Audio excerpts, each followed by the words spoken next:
किस नीति को लेकर प्रसिद्ध है? तो धम्म नीति से बहुत ही प्रसिद्ध है।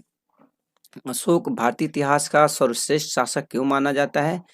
कि धम्म नीति के कारण जो है अशोक भारतीय इतिहास में सर्वश्रेष्ठ शासक माने जाते हैं, धम्म नीति के कारण।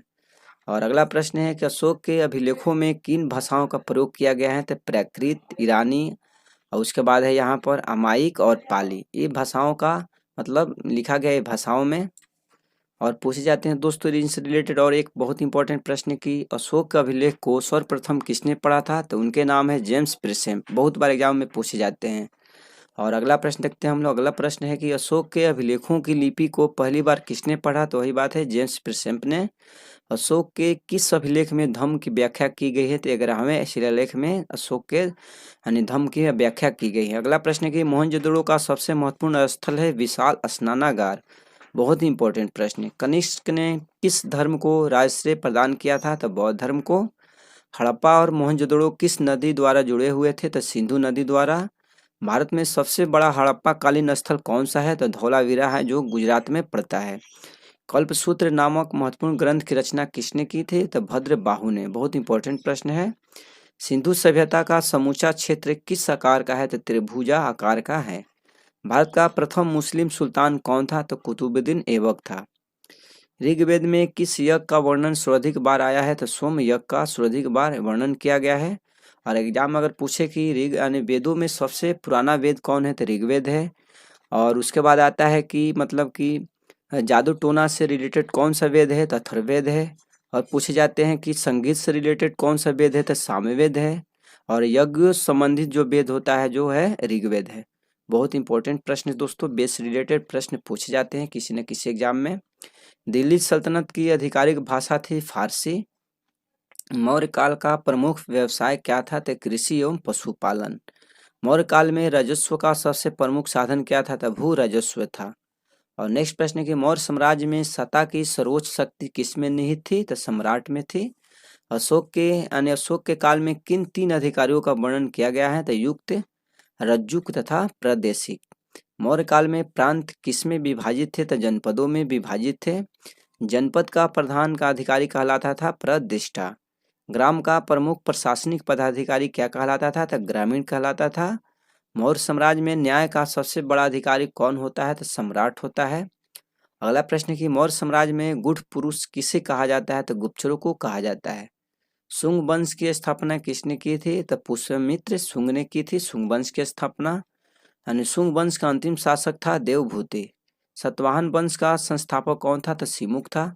और एग्जाम में दोस्तों पूछे जाते हैं कि सतवाहन से रिलेटेड की मतलब कि जो होता है शीशे की पैसा किसने चलाया था? तो सतवाहनों ने चलाए थे, शीशे के पैसे चलवाए थे। और अगला प्रश्न है कि सतवाहन की राजधानी कहाँ थी? तो प्रतिष्ठान थी जो महाराष्ट्र में पड़ता है। सतवाहन शासकों ने सर्वप्रथम किस धातु के सिक्के प्रचलित किए थे? तो सीसा के ही प्रचलित किए थे। और अगला प्रश्न है कि चेदी वंश का संस्थापक कौन था? तो महामेघ वाहन था। कलिंग युद्ध में अशोक ने किस शासक को हराया था? तो खारवेल को हराया था। कलिंग युद्ध लड़ा गया था 261 ईसा पूर्व में लड़ा गया था। जो कलिंग जो है उड़ीसा में पड़ता है। तो जो थे खारवेल से युद्ध किए थे कलिंग युद्ध में अशोक ने। और अगला प्रश्न है कि भारत में कुषाण वंश का पहला प्रसिद्ध शासक कौन था? तो कुजुल कड़फिसिस था। बहुत इंपॉर्टेंट प्रश्न है। और अगला प्रश्न है कि भारत में गांधार कला का विकास किसके काल में हुआ था? तो कनिष्क के काल में हुआ था। और महाभारत काल में वर्णन है गांधार का। तो गांधार जो है दोस्तों ये अफगानिस्तान में पड़ता है। और अगला प्रश्न है कि गुप्त वंश का संस्थापक कौन था? तो श्री गुप्त था गुप्त वंश का संस्थापक।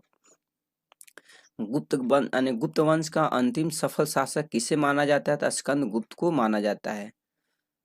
हुणों को किसने पराजित किया था? स्कंदगुप्त ने किए थे हुणों को पराजित। सती प्रथा का सबसे पहला प्रमाण किस काल में मिलता है? तो गुप्त काल में मिलता है। गुप्त काल में शासकों के प्रमुख परामर्शदाता को क्या कहा जाता था? तो कुमारा मात्य कहा जाता था। दिल्ली के महरौली के लौह स्तंभ का निर्माण किस काल में हुआ था? तो गुप्त काल में हुआ था। चांदी का सिक्का सर्वप्रथम किसने चलवाया था? तो चंद्रगुप्त द्वितीय ने चलवाया थे चांदी का सिक्का ने सर्वप्रथम।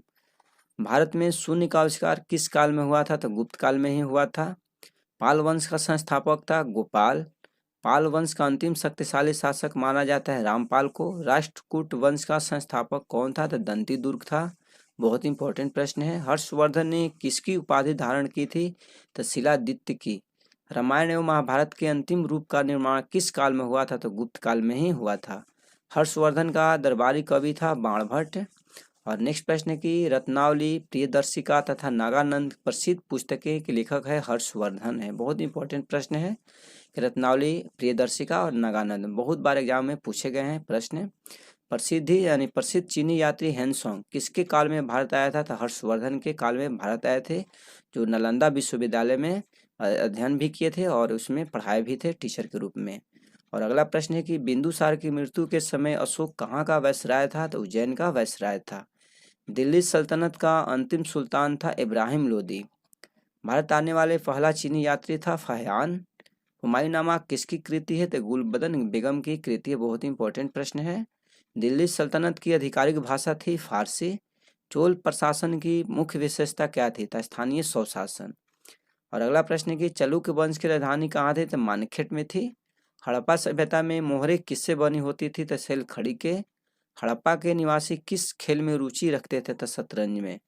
हड़प्पा में एक अच्छे जल प्रबंधन का पता किस स्थान से चलता है? तो धौलावीरा से चलता है।